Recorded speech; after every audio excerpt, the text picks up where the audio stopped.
밝은 명가족 여러분, 저는 톰입니다. 오늘은 제가 미래의 모습을 잠깐 보여드리도록 하죠.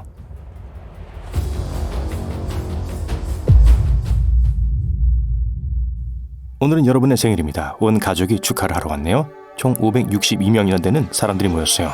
완벽하군요. 1000개의 촛불을 끄려면 온 마을 사람들이 필요하니까요. 여러분은 40층 케이크를 직접 만들었습니다. 새로운 평균 수명 덕분에 여러분은 세상의 어떤 취미도 마스터할 수 있는 충분한 시간을 갖게 되었습니다.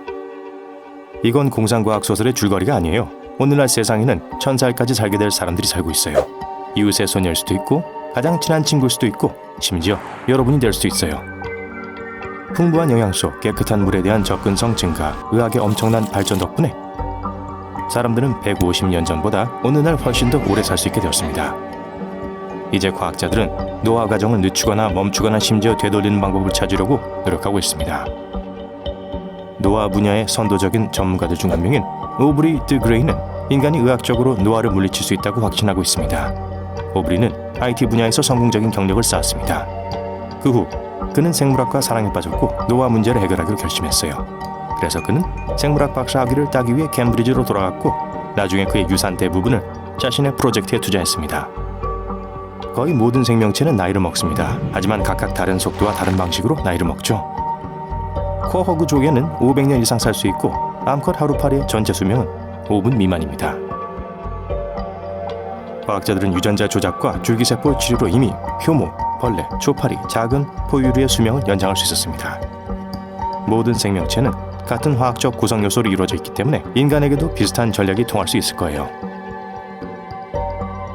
데그레이 박사는 신진대사가 잘못되어 노화라는 결과가 생긴 것이라고 설명합니다. 그는 이 병의 가능한 원인으로 7가지 유형을 밝혀냈어요. 만약 과학자들이 너무 위험해지기 전에 분자와 세포 손상을 해결하는 법을 배운다면 사람들은 노화를 막을 수 있을 거예요. 데그레이 박사는 그들이 줄기세포 치료로 쥐의 이러한 문제를 해결하고 10년 안에 노화를 막을 수 있을 것이라고 믿고 있습니다. 이것이 완성되었을 때 과학자들은 인간을 위한 비슷한 해결책을 찾는데 또 다른 15년이 필요할 거예요. 줄기세포는 우리 몸이 자라면서 새로운 세포를 제공하는데 손실되거나 손상된 세포와 조직을 대체해 줄 수 있어요. 계속해서 분할이 되기 때문에 가능한 것이죠. 게다가 줄기세포엔 모든 유전 정보가 들어있고 다른 종류의 세포로 변할 수도 있습니다. 세포는 이미 몇몇 질병을 치료하는 데 사용되고 있고요. 이론적으로 DNA 가닥을 취하여 재배치하고 DNA를 추가하거나 제거할 수 있는 기술이 존재하고 있습니다. 이는 850권의 셰익스피어 책에서 한 글자를 편집하는 것처럼 아주 복잡한 일일 거예요. 미래의 DNA를 바꾸는 것은 노화를 방지하고 수명 연장을 도와줄 수 있을 거예요.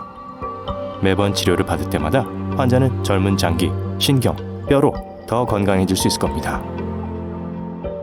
데그레이 박사는 오늘날의 인간이 1000세까지 살 수 있는 치료법을 발명할 수는 없을 거라고 설명합니다.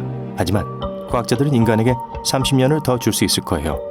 즉 새로운 연구를 위한 약간의 시간을 벌 수 있겠죠. 그때 새로운 치료법이 발명된다면 인간에게 50년을 더 줄 수 있을 겁니다. 이런 식으로 인간은 차근차근 노화를 제치게 될 거예요. 그리고 오늘날을 살고 있는 누군가는 결국 자신의 1000번째 생일을 축하할 수 있을 겁니다. 지금까지 공식적으로 확인된 인간의 최장수 기록은 122살입니다. 제 은퇴 자금이 그때까지 버틸 수 있을까요? 375살에는 패스트푸드점에서 일하고 싶지 않은데요. 어쨌든요. 진화는 결코 멈추지 않았습니다. 어떤 과학자들은 지난 10,000년 동안 그 어느 때보다 진화 속도는 100배 더 빠르게 올랐다고 합니다. 지난 200년 동안 평균 체온은 10년마다 내려가고 있습니다. 1868년 섭씨 37도는 정상으로 여겨졌습니다. 지금은 36.6도 정도죠. 이런 변화는 신진대사를 빠르게 하고 체온을 높이는 몇몇 전염성 질환을 치료할 수 있게 되면서 일어난 것입니다. 또한 사람들은 현재 대부분의 시간을 선선한 기후의 실내에서 보내고 있고 안정적인 체온을 유지하기 위한 노력을 할 필요가 없기 때문이기도 할 거예요. 지난 150년 동안 성인의 평균 키는 10cm 정도 성장했습니다. 또한 평균적으로 몸무게가 14% 더 무거워지기도 했습니다. 풍부한 영양 공급, 음식 공급, 건강관리와 위생 덕분에 가능한 일이었죠. 과학자들은 이 추세가 미래에도 계속될 것이라고 확신합니다. 키가 크고 몸무게가 나가는 사람들은 더 많은 칼로리가 필요할 텐데 이건 문제가 될 수 있습니다. 유전자 또한 계속해서 변화하고 있습니다. 수천 년 전 어른들은 하나의 효소가 부족해서 우유를 마실 수 없었습니다. 소를 키우는 것이 인기를 끌게 되자 점점 더 많은 사람들에게 저 땅 내성을 조절하는 유전자가 생기게 되었어요. 인도에서 많은 채식주의자들이 하나의 유전자에서 돌연변이를 일으켰습니다. 그 유전자는 고기가 아닌 영양소로부터 특정한 지방산을 처리해 건강한 뇌를 위한 중요한 영양소로 바꿔주고 있다고 해요. 육류 위주의 식사를 하는 사람들에겐 그 유전자가 거의 없다고 합니다. 뼈는 점점 약해지고 밀도가 낮아지고 있습니다. 이 과정은 농사와 함께 약 12,000년 전부터 시작되었어요. 그 당시 식단과 신체 활동은 바뀌게 되었으며 그로 인해 인간의 골격은 더 연약해지게 되었어요. 요즘 사람들은 점점 더 적게 움직이기 때문에 이러한 추세는 계속될 것 같습니다. 남동 아프리카의 하우스보트에 사는 몇몇 사람들은 이웃보다 더 큰 비장을 가지고 있습니다.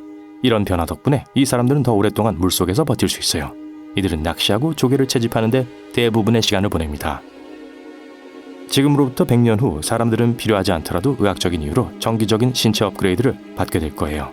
일부 기업에서는 공장 근로자들의 생산성을 높이기 위해 이미 기계 외골격복을 생산하고 있습니다. 스키를 타는 사람들을 위한 외골격복도 있어요. 미래의 기술로는 더 많은 로봇 팔다리가 만들어질 겁니다. 특정 장기를 모방하거나 대체하여 사람들이 꿈을 이루도록 도와주겠죠. 여러분이 80세가 되면 스마트폰으로 생체 공학기관을 조정하고 에베레스트 산을 오를 수도 있을 거예요.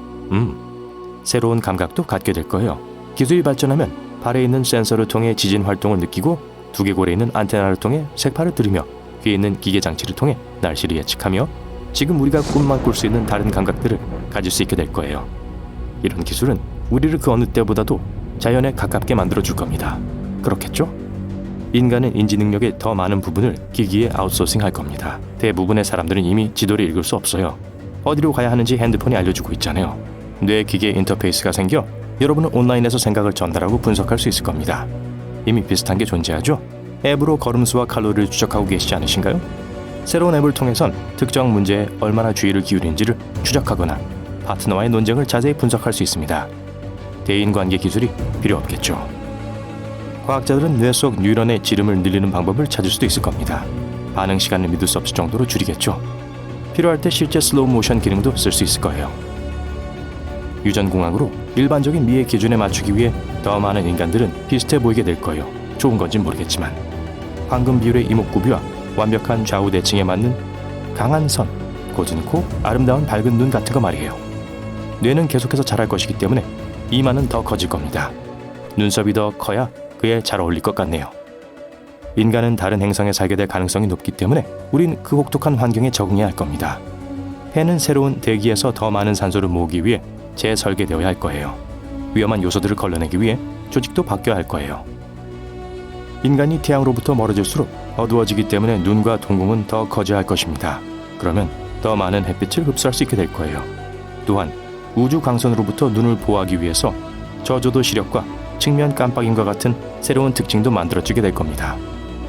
지금으로부터 1000년 후 컴퓨터는 점점 더 인간처럼 될 거예요. 어떻게든 그들과 경쟁하기 위해 인간은 로봇과도 통합하게 될 거고요. 작은 나노봇들이 우리의 모든 신체적 능력을 향상시키기 위해 몸속을 헤엄쳐 다니게 될 거예요. 소리를 녹음할 수도 있게 되고 슈퍼 청력과 함께 귀에 내장된 전화기를 갖게 될 수도 있습니다. 또한 전반적으로 엄청난 시력과 엄청난 건강도 얻게 될 거예요. 어마어마하군요. 인간의 마음을 컴퓨터와 융합하면 모두가 슈퍼 브레인을 갖게 될 겁니다. 최고로 복잡한 방정식을 즉시 풀 수 있을 것이고 머릿속으로 인터넷을 검색하고 어떤 사실이든지 즉시 떠올릴 수 있을 겁니다. 메시지를 입력할 필요도 없어요. 전기 신호와 직접적인 사고 전달을 통해 다른 사람들과 소통할 수 있게 될 거예요. 잘 됐네요. 그런데 이렇게 하면 제 골프 실력도 늘게 될까요? 인간은 행성 간 종이 될 겁니다. 화성이 새로운 거주지가 될 가능성이 가장 높습니다. 화성에서 태어난 새로운 인류는 지구상의 그 누구보다 키가 클 것입니다. 지구의 중력은 화성의 중력보다 3배나 강하니까요. 그곳에서는 척추뼈 사이의 체액이 척추뼈를 더 길게 만들 거예요. 인간은 불멸의 존재가 될 가능성이 높습니다. 이 일을 가능하게 하기 위해 과학자들은 의식을 기계에 다운로드하는 방법을 알아내야 할 거예요. 이미 동물들의 의식을 옮기려 하는 작업은 진행되고 있습니다. 뭐 여러분은 모르겠지만 제게는 좀 악몽처럼 들리네요. 나노봇은 괜찮을 것 같네요. 저는 그냥 여기 앉아서 지나가는 구름과 햇빛을 즐기려고 해요. 이런 말이 있잖아요. 태어나 몇 해를 보내느냐보다 그 해 속의 삶이 더 중요하다. 제가 지어낸 말은 아니에요.